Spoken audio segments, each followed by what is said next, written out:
C'est la difficile règle de Pékin Express. Les candidats n'ont qu'1 € par jour et par personne pour se nourrir pendant la course. Mais les autostoppeurs utilisent-ils réellement cet euro symbolique pour manger? L'aventure Pékin Express fait son grand retour sur M6 ce jeudi 16 février 2023. Après la saison spéciale célébrité remportée par Inès Reg, Stéphane Rothenberg va suivre 8 binômes d'inconnus pour cette 17e saison. Il y a notamment Cyril et Luc, les Bretons en couple depuis 20 ans.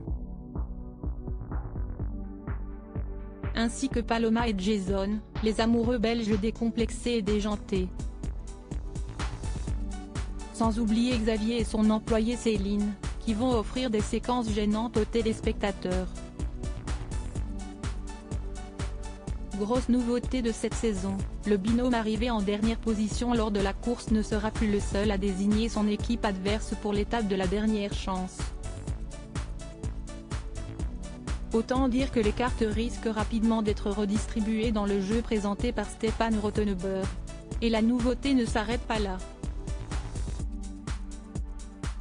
Alizé brise le mystère du 1 € par jour cette saison, les candidats de M6 vont découvrir les paysages magnifiques de l'Amérique du Sud. La course va débuter au lac Titicaca, et mènera les autostoppeurs en Bolivie, au désert d'Uyuni, ainsi qu'au Paraguay et aux plages de Sao Paulo. Et c'est à Rio de Janeiro que va se dérouler la grande finale de Pékin Express. Seule chose qui ne change pas, le fameux 1 € par jour et par personne. Comme d'habitude depuis la première saison, les candidats devront se débrouiller pour faire du stop et pour dormir, et ne pourront utiliser cet euro symbolique que pour se nourrir. Mais les aventuriers utilisent-ils réellement cet argent? En 2021, Alizé, candidate de la route infernale et de retour sur la route mythique, avait répondu à la question « Nous, on ne les a jamais dépensés. » De base, tu peux acheter à manger avec, mais s'arrêter le midi en pleine course, comment dire? Il faut être un idiot quoi, soulignait l'épouse de Maxime.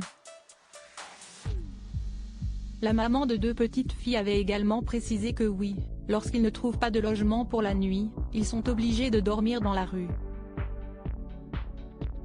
La débrouillardise est donc de mise du début à la fin de la course.